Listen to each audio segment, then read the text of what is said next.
I'm MacKenzie from the Beaverton City Library at Murray Shoals, and I am here from my home today.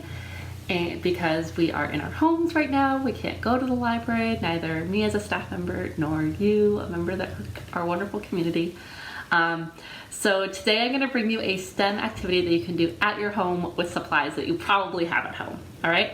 So in case you didn't know, STEM, S-T-E-M, stands for Science, Technology, Engineering, and Math. So today's challenge is recommended for grades 2 to 5, but you can certainly, I would say, be able to scale it up or scale it down for younger or older kids, whatever you're comfortable with.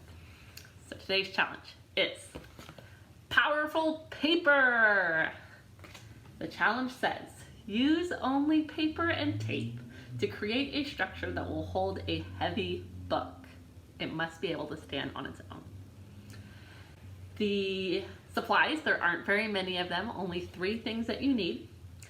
One thing that you need is tape, some papers. So I have some scrap paper, but also think about other kinds of paper that you can use as well as a way to test out different paper weights or different kinds of paper. I have some cardstock. I have this brown paper bag that you can cut up and flatten. If you want to think outside the box, you can use some cardboard. So I took apart and flattened this cardboard box.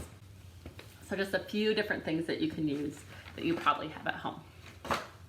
The last thing you'll need is a heavy book. So a heavy book for you and your kid might be a book like this. Or you might have a book like El Defo by C.C. Bell. Or if you want to go really heavy, I scoured my bookcases for my heaviest book, and I think this is the one. Spanish Now. It's almost 600 pages, and I believe it's the heaviest book that I own. All right.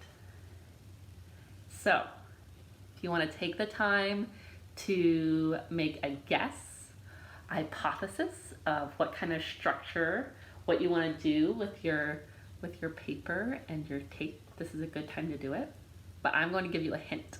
And the hint is to try folding or rolling the paper. What shapes are the strongest?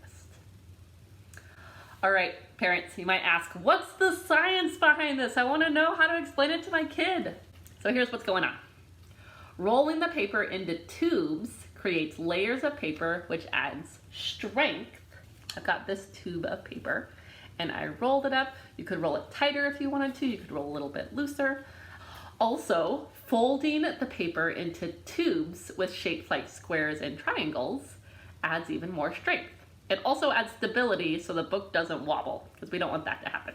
So I've got this square, this triangle. It's got 3 sides. Triangles are the strongest shape.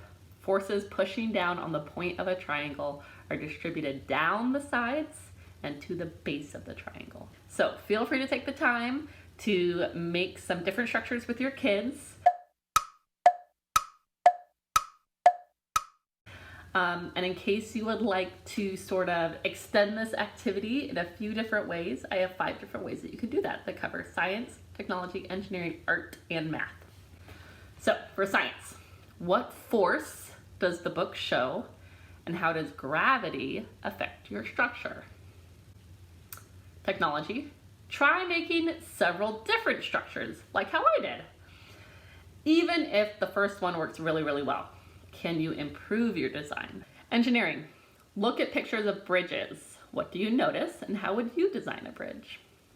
Art, use your structure to design a skyscraper that can hold a heavy statue on the very, very top. And for math, how much weight can your structure hold?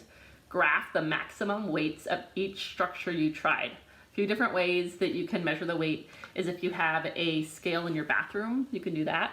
Or if you have a food scale in your kitchen, that's another way that you can measure weight. I did do a few examples of ways that you can map out this information, graph out. So here is one, and it's just a pretty simple one where you have your triangle, your square, and your rolled up tube, and just saying yes or no, does it hold the book that I want it to hold? And then I also made a graph that last extension talks about.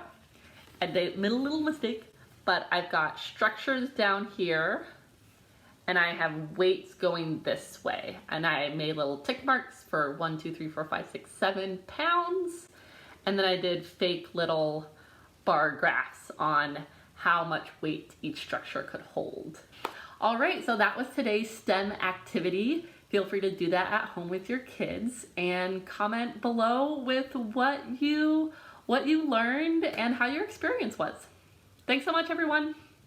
Bye.